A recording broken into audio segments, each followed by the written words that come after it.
الحمد لله نحمده ونستعينه ونستغفره ونعوذ بالله من شرور أنفسنا ومن سيئات أعمالنا من يهده الله فلا مضل له ومن يضلله فلا هادي له وأشهد أن لا إله إلا الله وحده لا شريك له وأشهد أن محمدا عبده ورسوله أما بعد فإن خير الحديث كتاب الله وخير الهدي هدي محمد صلى الله عليه وسلم وشر الأمور محدثاتها وكل محدثة بدعة وكل بدعة ضلالة وكل ضلالة في النار من يطع الله ورسوله فقد رشد واهتدى ومن يعص الله ورسوله فقد ضل وغوى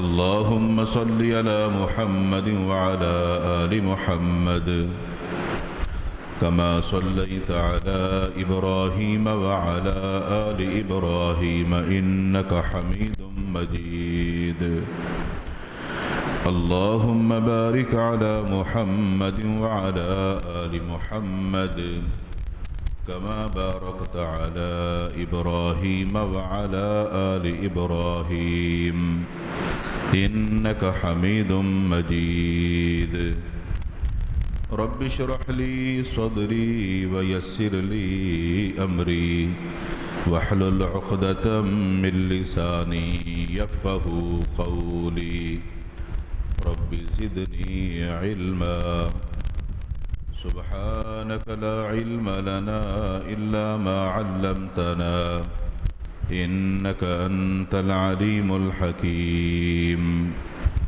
أعوذ بالله السميع العليم من الشيطان الرجيم من همزه ونفخه ونفثه بسم الله الرحمن الرحيم اقرأ باسم ربك الذي خلق خلق الإنسان من علق اقرأ وربك الأكرم الذي علم بالقلم علم الإنسان ما لم يعلم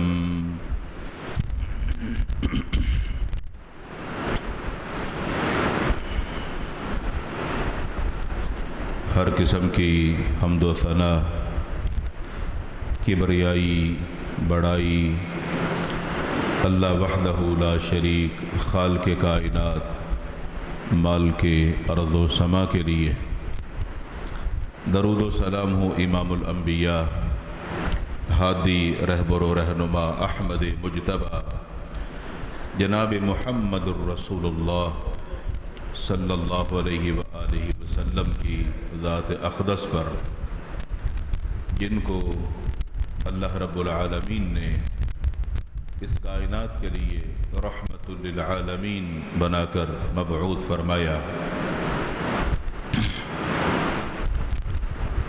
حضرات گرامی، اللہ تعالیٰ نے اپنے بندوں کو اپنی پہچان کرانے کے لیے جنت کا راستہ دکھانے کے لیے صراط مستقیم پر چلانے کے لیے وہ علم عطا فرمایا ہے جو انسان کے لیے روشنی کا کام کرتا ہے، جو انسان کو اندھیرے سے نکال کر نور کی طرف لاتا ہے۔ اللہ کے رسول صلی اللہ علیہ وسلم سے پہلے کئی ساری امتیں گزری، ان امتوں کے اندر بھی بڑی جہالت تھی۔ ہر امت میں سے کچھ لوگ مسلمان تھے اور کچھ تو ایسے بھی تھے کہ جنہوں نے اپنی طرف آنے والے نبی کی بات کو مانا ہی نہیں، اس کا کلمہ پڑھا ہی نہیں، اسلام قبول کیا ہی نہیں، اپنی زندگی جہالت کے اندر گزاری۔ اور وہ انبیاء جب قیامت کے دن اللہ کے حضور پیش ہوں گے تو رسول اکرم صلی اللہ علیہ وسلم نے فرمایا کچھ انبیاء ایسے ہوں گے جو اکیلے ہوں گے، ان کے ساتھ ان کا ماننے والا کوئی بھی نہیں ہوگا۔ ان انبیاء نے لوگوں کو دین بتایا، دین سمجھایا، بڑے اچھے طریقے سے سمجھایا۔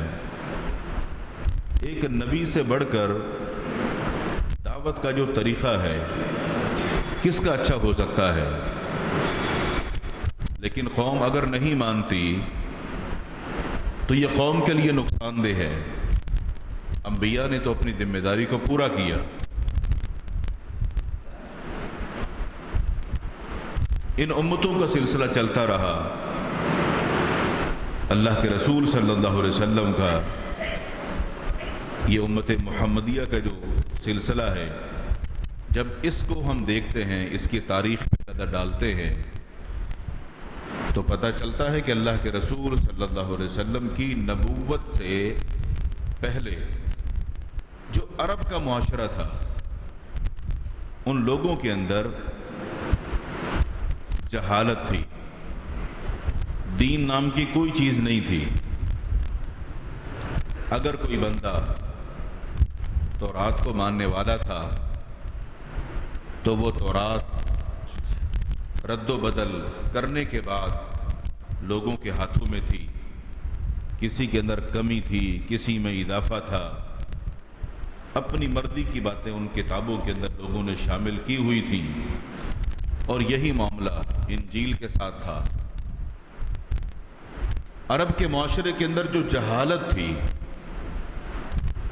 اس جہالت کو ختم کرنے کے لیے ضرورت تھی کہ ان لوگوں کے اندر ایک ایسا رسول بھیجا جائے جو ان کو دین بتائے، ان کو علم سکھائے اور ان لوگوں کی اصلاح اور تربیت کرے، ان کو بتائے کہ تمہاری زندگی کا مقصد کیا ہے۔ اس کے لیے اللہ تعالیٰ نے انتظام کیا، اللہ کے رسول صلی اللہ علیہ وسلم کا انتخاب کیا۔ مگر جب اللہ کے رسول صلی اللہ علیہ وسلم عرب کے اس معاشرے میں بھیجے جانے تھے، وہ حالات تھے کیسے؟ بہت سارے مورخین نے تاریخ کی جو کتب ہیں ان میں کئی سارے حالات ذکر کیے۔ امام بخاری رحمہ اللہ نے بھی رسول اکرم صلی اللہ علیہ وسلم کی بعثت سے قبل کے جو حالات ہیں ان کا صحیح بخاری کے اندر بھی ذکر کیا۔ جب ہم ان کو دیکھتے ہیں تو اندازہ ہوتا ہے کہ اتنے جاہل لوگ تھے، وہ چھوٹی چھوٹی باتوں پر لڑائی جھگڑا، عرب کے معاشرے میں کسی بندے کو مارنا یا قتل کر دینا یہ بہادری سمجھا جاتا تھا۔ اگر کوئی بدلہ نہیں لیتا تھا تو لوگ سمجھتے تھے یہ ڈرتا ہے، یہ بزدل ہے، بدلہ نہیں لیتا۔ لیکن اگر کوئی بدلہ لیتا تھا، قتل کرتا تھا تو لوگ اس کو بہادر سمجھتے تھے۔ عرب کے جو حالات ہیں وہ کس طرح کے تھے، اگر ہم اس پر نظر ڈالتے ہیں تو پتہ یہ چلتا ہے کہ جن جن چیزوں کو ہم سمجھتے ہیں کہ یہ برائی ہے، وہ ہر برائی عرب کے معاشرے میں پائی جاتی تھی۔ معاشرے کے اندر زنا بہت عام تھا، اتنا عام تھا کہ اگر آج کے معاشرے میں ہم دیکھتے ہیں کہ کچھ علاقے، کچھ محلے، کچھ گلیاں یا کچھ گھر لوگوں کی نظروں میں ہوتے ہیں جو بدنام ہوتے ہیں، یا لوگوں کو پتہ ہوتا ہے یہ محلہ اچھا نہیں ہے، لوگوں کو پتہ ہوتا ہے یہ گلی اچھی نہیں ہے، لوگوں کو اندازہ ہوتا ہے کہ یہ جو گھر ہیں ان کا کردار ٹھیک نہیں ہے، لیکن باقی لوگ تو ٹھیک ہوتے ہیں۔ وہ بھی اگر کوئی کسی کو بتائے گا تو پتہ چلے گا، لیکن عرب کے معاشرے میں ایسا نہیں تھا۔ عرب کے معاشرے میں وہ عورتیں جو اپنی عزت و عصمت کو بیچتی تھیں، ان کے گھروں کے اوپر جھنڈے لگے ہوتے تھے، یہ اس گھر کی نشانی ہوتی تھی۔ آج ہم لوگ دیکھتے ہیں بہت سارے لوگوں کے گھروں پہ ان کی پارٹی کے جھنڈے لگے ہوتے ہیں، جو ان کی پہچان ہوتی ہے۔ وہ جھنڈا بتاتا ہے کہ یہ بندہ اس پارٹی کا ہے، اس بندے کا تعلق فلاں پارٹی کے ساتھ ہے، تو پارٹی کے جھنڈے لگے ہوتے ہیں، یہ پہچان ہے۔ یہ اس دور میں کیا تھا؟ اس دور میں ان گھروں کی یہ نشانی تھی، ان عورتوں کی یہ نشانی تھی کہ جس کے گھر پہ وہ مخصوص جھنڈا لگا ہوتا تھا، پتہ چلتا تھا کہ یہ وہ گھر ہے۔ شراب آج ہم دیکھتے ہیں بالکل ایسے ہی، کچھ بازار، کچھ گلیاں، کچھ دکانیں، کچھ مخصوص افراد یہ جو کاروبار کرتے ہیں، لوگوں کو پتہ ہوتا ہے کہ یہ کہاں سے ملتی ہے، کون سپلائی کرتا ہے، کون بیچتا ہے۔ لیکن عرب کے معاشرے میں یہ چیز ایسے ہی عام تھی جیسے ہمارے گھروں میں ٹھنڈا پانی ہوتا ہے پینے کے لیے، یا بعض لوگ گرمی کے حساب سے کوئی مشروب بنا کے رکھتے ہیں۔ یہ چیز عرب کے معاشرے میں عام تھی، اس کو معیوب نہیں سمجھتے تھے۔ حالانکہ تورات اور انجیل کے اندر ان چیزوں کو حرام کہا گیا ہے، لیکن کیونکہ وہ تو اس کو نہیں مانتے تھے۔ جیسے ہمارے ہاں ہماری کتاب کے اندر یعنی قرآن مجید کے اندر یا حدیث مبارکہ میں ان سب چیزوں کو حرام قرار دیا گیا، لیکن مسلمان استعمال کر رہے ہیں۔ جہاں شراب بکتی ہے وہ کاروبار مسلمان کر رہے ہیں، حالانکہ بدنام غیر مسلم ہیں کہ یہ غیر مسلموں کا محلہ ہے، یہ دکان غیر مسلم کی ہے، لائسنس جو ہے وہ غیر مسلم نے لیا ہوا ہے، لیکن کاروبار مسلمان کر رہے ہیں۔ تو عرب کے معاشرے میں یہ چیز عام تھی، معیوب نہیں سمجھا جاتا تھا۔ پھر اس معاشرے کے اندر انسان کی جو قدر و قیمت تھی وہ بالکل نہیں تھی۔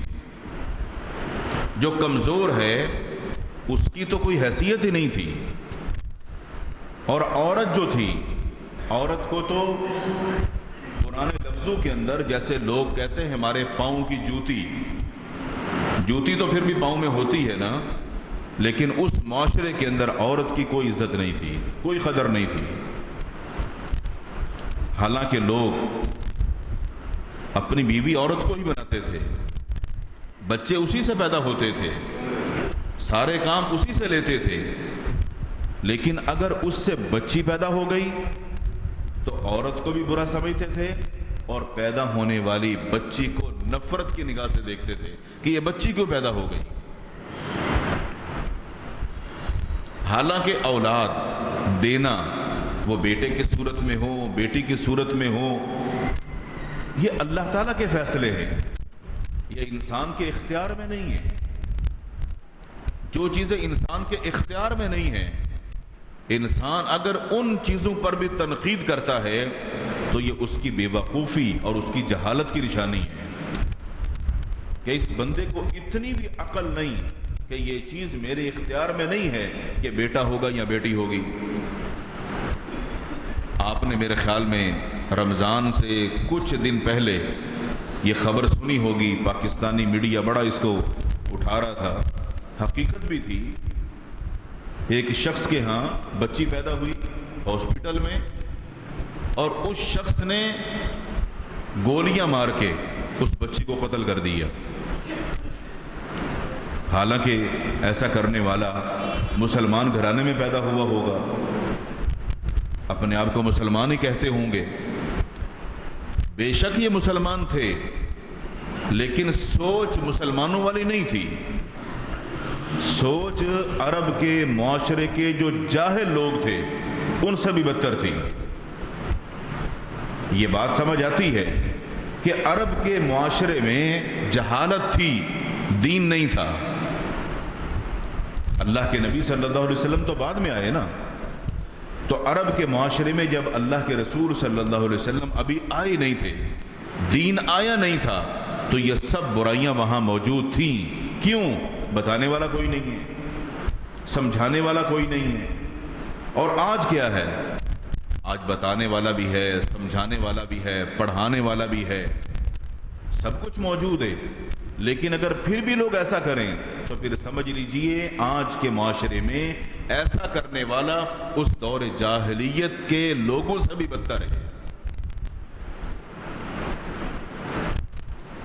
پھر اس معاشرے کے اندر اگر بچی پیدا ہو جاتی تو باپ کے لیے جینا مشکل ہو جاتا. وہ لوگوں سے چھپتا پھرتا کہ لوگ مجھے یہ کہیں گے تمہارے گھر پہ سنا بیٹی پیدا ہوئی ہے. اب جب لوگوں کا سامنا نہیں کر سکتا، شرم کے مارے وہ کوشش کرتا کہ کسی نہ کسی طریقے سے اپنی بیٹی کو میں ٹھکانے لگا دوں. اب اس کا طریقہ کیا تھا؟ گڑھا کھود کے زندہ ہی اس کو دفن کر دیتے. ہمارے ہاں تو جو فوت ہو جائے اس کو دفن کرتے ہیں نا. اور ہمارے ہاں اگر کسی کا انتقال ہو جائے، کوئی فوت ہو جائے، اس کو قبر میں اتارتے ہوئے بھی لوگ اس کی محبت کے اندر رو رہے ہوتے ہیں. اور جب قبر میں مٹی ڈال رہے ہوتے ہیں تو بھی بڑا دلی دکھ ہو رہا ہوتا ہے کہ ہم اپنے پیارے کو کس طرح مٹی کے اندر دفن کر رہے ہیں. کیوں؟ اللہ تعالیٰ نے یہ احساس انسان کے اندر رکھا ہے. انسان جدائی برداشت کر سکتا ہے لیکن بڑی مشکل کے ساتھ. لیکن وہ لوگ کیسے تھے؟ اپنی بیٹی، اور وہ خون بھی ان کا اپنا، اور اپنے ہاتھوں سے گڑھا کھود کے. اگر کوئی باپ اپنی بیٹی کو اپنے ہاتھوں سے گڑھا کھود کے اس میں زندہ دفن کر دے تو سوچئے ان کا دل کیسا ہوگا، کیا سوچ ہوگی ان کی. یعنی ان کو کوئی سمجھانے والا نہیں ہے، کوئی بتانے والا نہیں ہے، اتنے جاہل لوگ. اور جس سے یہ بچی پیدا ہوئی ہے، جو بچی کی ماں ہے، وہ کون ہے؟ وہ بھی تو عورت ہی ہے نا. لیکن عورت کی عزت نہیں تھی. وراثت کے اندر سے عورت کو کوئی حق نہیں ملتا تھا. اگر کسی کا شوہر انتقال کر جاتا اس معاشرے میں، اس عورت کو منحوس سمجھتے تھے، منحوس، کہ اس کا شوہر فوت ہو گیا ہے.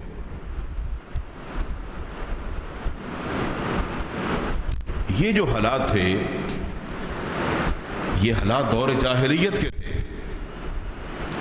اگرچہ آج کے کئی سارے علاقوں میں یا گاؤں دیہات میں یا کچھ خاندانوں میں اس طرح کی صورتحال آج بھی ہو سکتی ہے. دین کے ہوتے ہوئے لوگ یہ سوچ رکھتے ہیں. اللہ کے رسول صلی اللہ علیہ وسلم ان لوگوں کے لیے کوئی ایک استاد بن کے آئے تھے. قرآن مجید کہتا ہے وَيُعَلِّمُهُمُ الْكِتَابَ وَالْحِكْمَةَ. ان لوگوں کے لیے استاد بن کے آئے تھے. کوئی ان کو بتانے والا کوئی نہیں تھا نا. یہاں استاد کی ضرورت تھی جو ان کو پڑھائے، ان کو سکھائے. اور جب ان کے ہاں لڑائی ہوتی تھی تو لڑائی بڑی عجیب ہوتی تھی. چھوٹی چھوٹی باتوں میں، پانی کا کنواں ہے، وہاں سے پانی بھرنے پر لڑائی ہوتی تھی کہ پہلے میں بھروں گا، وہ کہتا نہیں پہلے میں بھروں گا. وہاں لڑائی ہوتی تھی. یعنی یوں سمجھیے ایک دوسرے کے جانی دشمن، خون کے پیاسے. قرآن مجید کہتا ہے اذ کنتم اعداء فألف بین قلوبکم فأصبحتم بنعمته اخوانا وکنتم على شفا حفرة من النار فانقذکم منها. یہ لوگ یہ سب کچھ کر کے بالکل جہنم کے کنارے پر پہنچ چکے تھے، اللہ نے ان لوگوں کو جہنم سے بچانے کے لیے ان کے اندر ایک شخص کو بھیجا جو ان کی تعلیم و تربیت کا انتظام کرے، ان کو زندگی کا مقصد بتائے، اور ان کے دلوں کے اندر جو موجود نفرتیں ہیں، دشمنیاں ہیں، ان کو ختم کر کے ان کو آپس میں بھائی بھائی بنا دے۔ الف بین قلوبکم، ان کے دلوں کو جوڑ دے۔ اللہ تعالیٰ نے ان حالات کے اندر اللہ کے رسول صلی اللہ علیہ وسلم کو نبوت عطا فرمائی۔ جب آپ کو نبی بنایا تو قرآن مجید کی پہلی وحی کیا ہے؟ اقرأ بسم ربک الذی خلق۔ یہ جو پہلی وحی ہے اس کا تعلق علم کے ساتھ ہے۔ ہونا کیا چاہیے تھا؟ میری اور آپ کی سوچ یہ ہوگی کہ اگر کسی علاقے میں جہالت ہے تو ہم سب سے پہلے یہ کریں گے کہ ان لوگوں سے جھگڑا کریں گے۔ ہم بولیں گے بھی شراب غلط ہے، سب بند کرو، زنا غلط ہے، یہ سب اڈے بند کرو، ان کو اٹھاؤ جیلوں میں پھینک دو، ایسا کر دو ویسا کر دو، یہی ہوگا نا؟ یہ ہماری سوچ ہے۔ یہ اگر معاشرے کو بدلنا ہے، معاشرے کی اصلاح کرنی ہے، آنے والی نسلوں کے اندر کچھ تبدیلی پیدا کرنی ہے، اس کا طریقہ اللہ نے کیا اختیار کیا؟ اللہ سے بہتر کوئی جانتا ہے کیا ہونا چاہیے؟ جو حکمت اور طریقہ اللہ تعالیٰ کا ہے معاشرے کی اصلاح کے لیے، اس دور جاہلیت کے لوگوں کی اصلاح کے لیے بھی وہی طریقہ تھا، آج کے لوگوں کے لیے بھی وہی طریقہ ہے۔ اللہ نے ایسا کوئی حکم نازل نہیں کیا۔ پہلی وحی کے اندر علم دین، اس کی اہمیت، اس کے ساتھ تعلق جوڑنا اور اس کو سیکھنے کا حکم دیا کہ یہ جتنے بگڑے ہوئے لوگ ہیں، ان کی سوچ خراب ہے، ان کے ذہن خراب ہیں، ان کے دلوں کے اندر دشمنیاں ہیں، اگر ان کو ختم کرنا ہے تو سب سے پہلے علم۔ اور اللہ کے رسول صلی اللہ علیہ وسلم نے اس تعلیم کے ذریعے سے اس امت کے اندر کام کرنے کا آغاز کیا جو عرب کے معاشرے کے بگڑے ہوئے لوگ تھے۔ پچھلے جمعے جو آپ نے سنا تھا نا کہ مکہ المکرمہ کے اندر اللہ کے رسول صلی اللہ علیہ وسلم کے ایک صحابی تھے زید بن ارقم رضی اللہ تعالی عنہ، جنہوں نے اپنا گھر پیش کیا تھا کہ یہاں سے تعلیم کا سلسلہ شروع کریں، تو وہ مدرسہ دار ارقم بن گیا، وہاں سے اس مدرسے سے تعلیم کا آغاز ہوا۔ جیسے ہی تعلیم شروع ہوئی لوگوں نے علم سیکھنا شروع کیا، جب لوگوں کو دین کا پتہ چلنا شروع ہوا، اس علم کے ذریعے سے جتنی غلط چیزیں معاشرے کے اندر موجود تھیں لوگوں کو سمجھ آنے لگی کہ یہ تو سب غلط ہے، ہمیں تو ایسا کرنا ہی نہیں چاہیے۔ مرد ہو یا عورت ہو، سب کو اللہ نے پیدا کیا، یہ سب اللہ کی مخلوق ہے، انسان ہونے میں ہم سب بالکل برابر ہیں، مرد ہیں یا عورت ہیں۔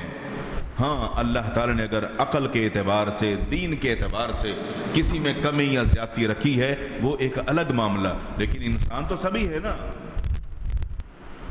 عورت کو معاشرے کے اندر اس کی عزت دلائی۔ اللہ کے رسول صلی اللہ علیہ وسلم نے عرب کے لوگوں کو آپس میں جوڑنے کے لیے مختلف خاندانوں کے اندر، مختلف قبیلوں کے اندر آپ نے شادیاں کی۔ جتنی شادیاں کی وہ مختلف قبیلوں اور خاندانوں کے ساتھ ان بیواؤں کو اپنے سہارا دیا۔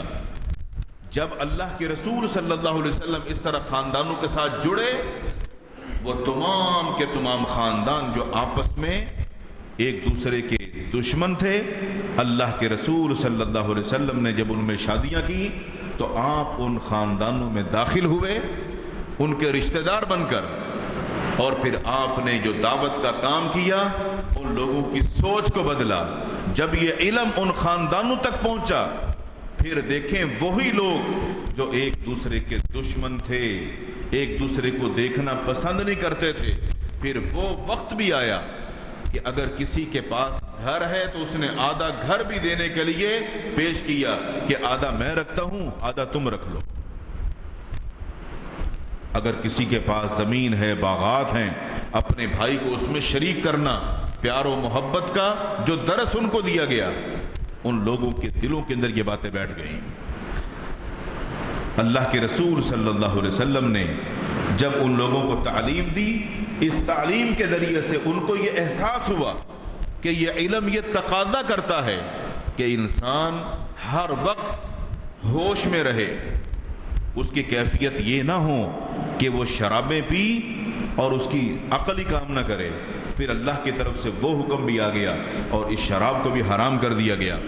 گویا کہ دین اسلام کی جو تعلیم کا آغاز کیا گیا تھا، اس سے عرب کا معاشرہ سدھرنے لگا۔ اللہ کے رسول صلی اللہ علیہ وسلم کی بعثت سے قبل اللہ تعالیٰ نے ان لوگوں پر جب نظر ڈالی تو ان میں جن کا چناؤ کرنا تھا اللہ کے رسول صلی اللہ علیہ وسلم کی صحبت کے لیے، وہ صحابہ کرام کا انتخاب تھا۔ اور ایک روایت کے مطابق کہ جب اللہ تعالیٰ نے ان لوگوں پر نظر ڈالی تو عرب کے لوگوں کے نبوت سے قبل حالات یہ تھے کہ ان سب پر اللہ شدید ناراض ہوا کہ ان کی طرف جو کتابیں آئی تھیں یہ لوگ ان کتابوں کو بھی نہیں مانتے تھے، نہ تورات کو نہ انجیل کو، کتابیں بھی بدل دی۔ پھر اللہ تعالیٰ نے رسول اکرم صلی اللہ علیہ وسلم کو بھیجا، آپ نے علم کے ذریعے سے ان لوگوں کے اندر وہ تبدیلی پیدا کی کہ وہی عرب کا یہ معاشرہ، وہی لوگ، ان میں تبدیلی ایسے آئی۔ پھر ان میں کچھ لوگ وہ بن گئے جن کو ہم اصحاب بدر کہتے ہیں، کچھ وہ بن گئے جو اصحاب صفہ ہو گئے، کچھ وہ ہو گئے جو عشرہ مبشرہ ہو گئے۔ پھر جنت کی بشارتیں آنے لگی۔ علم کے آنے سے پہلے ان لوگوں پر اللہ ناراض تھا، نبوت کا علم آنے کے بعد اللہ ان سے راضی ہوا اور پیغمبر کی زبان نبوت سے ان کو جنت کی بشارتیں ملنے لگی۔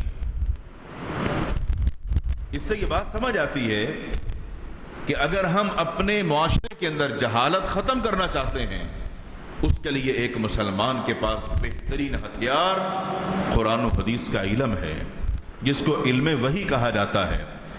عرب کے بگڑے ہوئے معاشرے کو اگر یہ ٹھیک کر سکتا ہے تو آج کے معاشرے کو یہ ٹھیک کیوں نہیں کر سکتا؟ یہ اللہ کا علم، علم وحی، یہ علم نور ہے جس میں روشنی ہے، لوگوں کے لیے ہدایت ہے، اور یہ سب سے آسان ہے۔ دنیاوی جتنے علوم ہیں وہ مشکل ہو سکتے ہیں، لیکن اللہ کا جو دین ہے یہ سب سے آسان ہے۔ قرآن مجید کے متعلق اللہ تعالیٰ نے خود ارشاد فرمایا وَلَقَدْ يَسَّرْنَا الْقُرْآنَ لِلذِّكْرِ فَهَلْ مِن مُدَّكِرٍ، ہم نے قرآن مجید کو سمجھنے والوں کے لیے آسان کر دیا، کیا ہے کوئی سمجھنے والا؟ قرآن مجید عربی ہے، دنیا کی سب سے آسان کتاب قرآن مجید ہے۔ آپ کو یاد ہوگا میں نے ایک دفعہ مثال دی تھی آپ کو کہ آپ لوگ جو اخبار پڑھتے ہیں، اخبار کا ایک صفحہ اردو کے اندر یا انگلش کے اندر آپ حرف بہ حرف محنت کر کے یاد کر لیں، ایک دن یاد رہے گا، 2 دن یاد رہے گا، آپ بھول جائیں گے، نہیں یاد رکھ سکتے آپ۔ مگر قرآن مجید، چھوٹا سا بچہ 10 سال کا بچہ ہو، قرآن مجید کے 30 باروں کا حافظ ہوگا، 50 سال بھی زندہ رہے گا، یہ قرآن مجید اس کے سینے میں ایسا ہی محفوظ رہے گا، ایک لفظ کا، ایک نقطے کا، زبر زیر کا بھی فرق نہیں آئے گا۔ اس سے بڑی دلیل کیا ہو سکتی ہے؟ جس کتاب کو اللہ فرمائے یہ آسان ہے تو یہ علم کیسے ہوگا؟ لیکن اس علم کے حصول کے لیے اس کو پڑھنا پڑے گا۔ قرآن مجید کا ترجمہ کیا ہے؟ ہم سب یہاں جتنے لوگ بیٹھے ہیں یقیناً سب قرآن مجید سے محبت کرتے ہیں، سب کے گھروں میں یہ کتاب موجود ہے، لیکن ہم سب کی ضرورت کیا ہے؟ اس کتاب کو کھول کر پڑھنا، اس کو سمجھنا۔ اللہ نے جو علم اس کے اندر بیان کیا ہے وہ اس کا ترجمہ پڑھنے سے آپ کو آئے گا، صرف تلاوت کرنے سے تو آپ تلاوت کا ثواب لیں گے نا، لیکن جب اس کو آپ ترجمے کے ساتھ پڑھیں گے تو آپ کو پتہ چلے گا ہمارا رب ہم سے جو کلام فرما رہا ہے اس نے ہمیں بتایا کیا، وہ ہمیں سمجھانا کیا چاہتا ہے، وہ جو سبق اور نصیحت اللہ دینا چاہتا ہے، وہ جب تک ہم ترجمہ نہیں پڑھیں گے ہمیں اس سے کچھ حاصل نہیں ہوگا۔ تلاوت کی حد تک تلاوت کا ثواب ہے، لیکن جب ترجمے کے ساتھ پڑھیں گے آپ کے پاس یہ علم وحی اور نور آئے گا تو آپ کی دنیا بدل جائے گی۔ اور یہی وجہ ہے اللہ کے رسول صلی اللہ علیہ وسلم اور حضرت ابو بکر صدیق رضی اللہ تعالی عنہ جب مکہ میں تھے، جب قرآن مجید اپنے گھر پہ تلاوت کرتے تھے تو لوگ باقاعدہ چھپ چھپ کر سنا کرتے تھے، کیونکہ وہ لوگ بھی عربی تھے نا، قرآن مجید بھی عربی تھا۔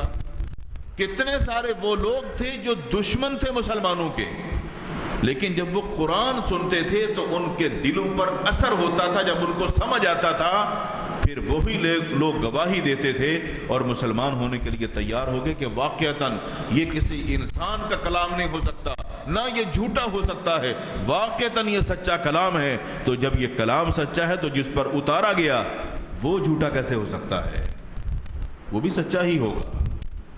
تو جب آپ کو یہ قرآن سمجھ آئے گا تو آپ کا دل گواہی دے گا، پھر آپ کو زندگی گزارنے میں کیا لطف اور مزہ آئے گا جب آپ کو سمجھ آئے کہ اللہ نے اس کتاب میں فرمایا کیا ہے۔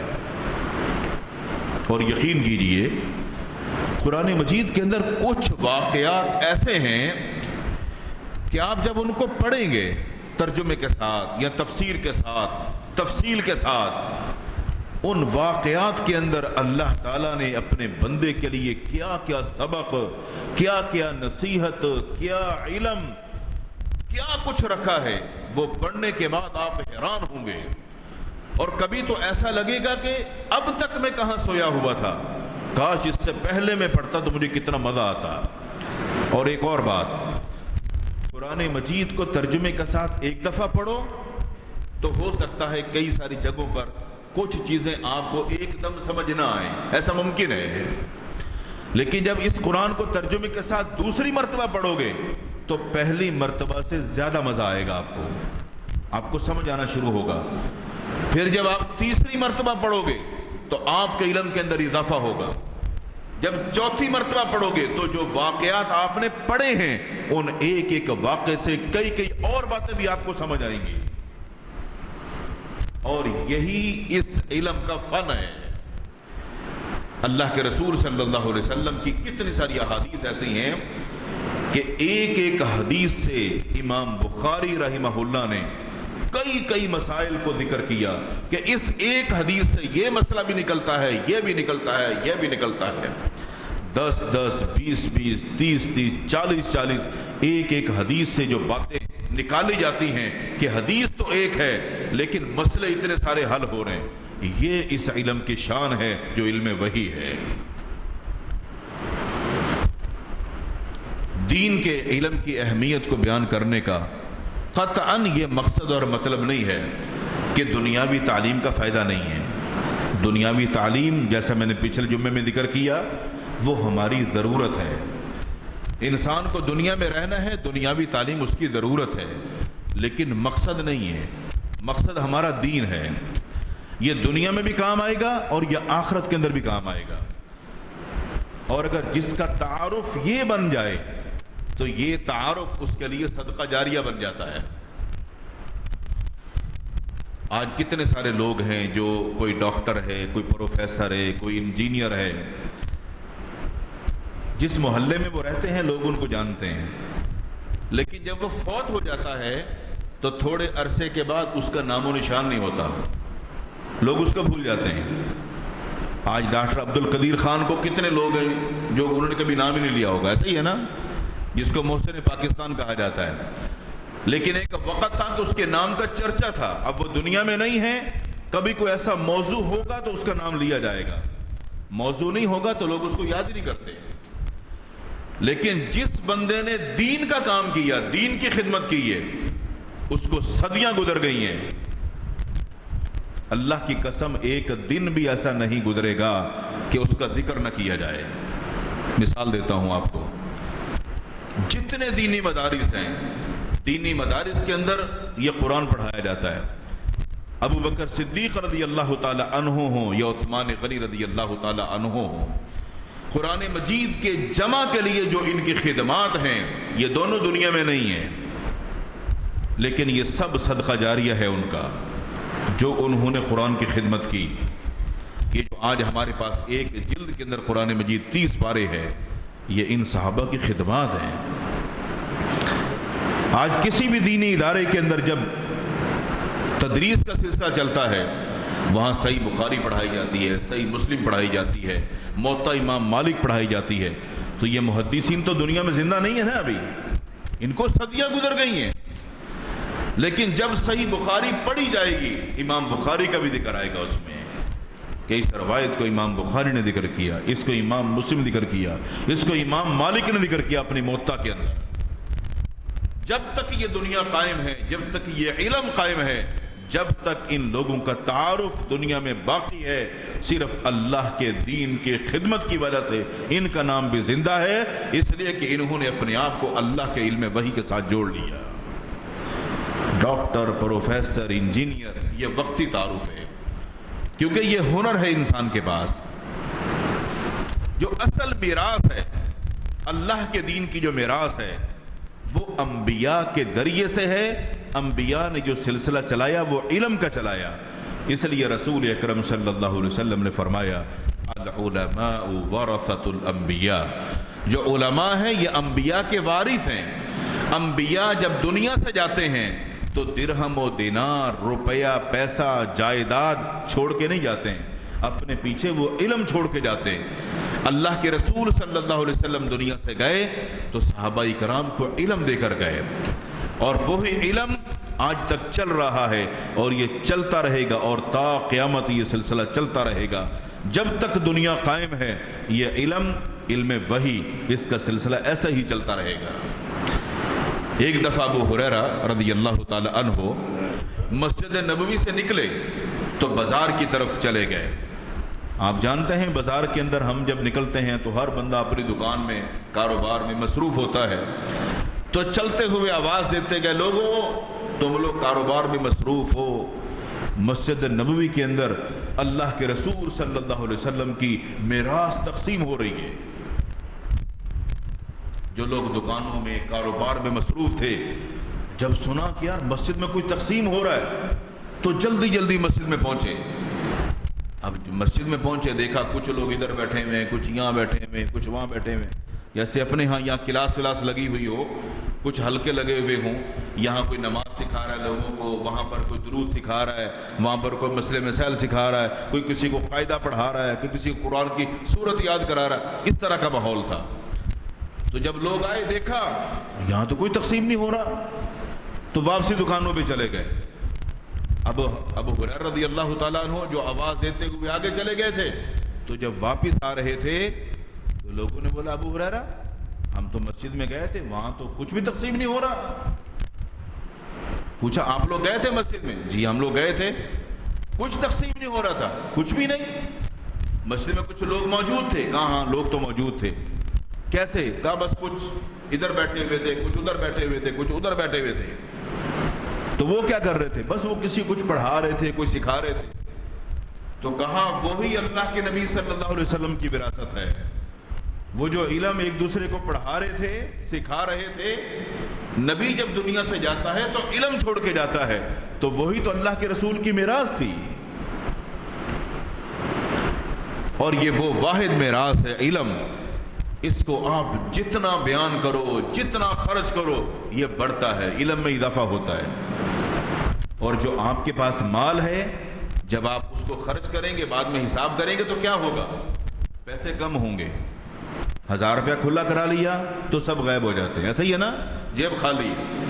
لیکن علم اس کو جتنا بیان کرو اس میں اضافہ ہوتا ہے، آگے بڑھتا ہے، آگے لوگوں تک پہنچتا ہے، بیان کرنے والے کو بھی فائدہ، سننے والے کو بھی فائدہ، اور سنانے والے کے علم میں اور اضافہ ہوتا ہے، اس کو نئے نئے نقطے ملتے ہیں، اس کو نئی نئی چیزیں اس کے اندر ملتی ہیں۔ یہ صرف اللہ کا دین جو علم وحی ہے، یہ صرف اس کا خاصہ ہے۔ علم کے تعلق سے اس موضوع کو بیان کرنے کا مقصد یہ ہے کہ شوال کے مہینے میں بہت سارے جو دینی ادارے ہیں ان میں تعلیم کا آغاز ہوتا ہے۔ کتنے سارے لوگ صاحب اولاد ہیں، ان کو چاہیے اپنے بچوں کو وہ دینی مدارس میں پڑھنے کے لیے بھیجیں۔ آپ کا بچہ اگر اچھا ذہین ہے اس کو حافظ قرآن بنائیے، اگر حافظ قرآن بن سکتا ہے تو اس کو عالم دین بنائیے۔ اللہ کی قسم یہ وہ طبقہ ہے حفاظ کا، قراء کا، علماء کا، جس کی معاشرے کے اندر سب سے زیادہ ضرورت ہے اور سب سے زیادہ عزت ہے اللہ کی نظر میں۔ لوگوں کی نظروں میں ہو یا نہ ہو، اللہ کی نظر میں بڑی عزت ہے اس کی۔ اگر آپ بھی چاہتے ہیں آپ کا گھرانہ عزت پائے، آپ عزت پائیں، آپ جب دنیا سے جائیں، آپ قبر میں ہوں تو وہاں بھی آپ کو کچھ ثواب پہنچے، اور آپ جنت میں جائیں تو وہاں درجات بلند ہوں، اس کے لیے ایک ہی طریقہ ہے، اپنے اولاد کو، بچوں کو، بچیوں کو دین کا علم سکھاؤ۔ یہ آپ کے لیے بھی فائدہ مند، ان بچوں کی بھی زندگی اچھی گزرے گی، ان کا مستقبل اچھا ہوگا اور آپ کی آخرت اچھی ہوگی، اور یہ بہترین صدقہ جاریہ ہے۔ اور یہ انسان جو علم حاصل کرتا ہے وہ صحیح معنوں میں اللہ کو پہچان سکتا ہے اور اللہ کی معرفت حاصل کر سکتا ہے۔ اس موضوع پر انشاءاللہ مزید گفتگو اور کچھ اہم باتیں اور اہم واقعات اگلے جمعے میں انشاءاللہ شامل کریں گے۔ اللہ تعالیٰ سے دعا ہے اللہ تعالیٰ ہم سب کو دین سیکھنے، سمجھنے، اصلاح کرنے اور عمل کرنے کی توفیق عطا فرمائے۔ وآخر دعوانا الحمدللہ رب العالمین۔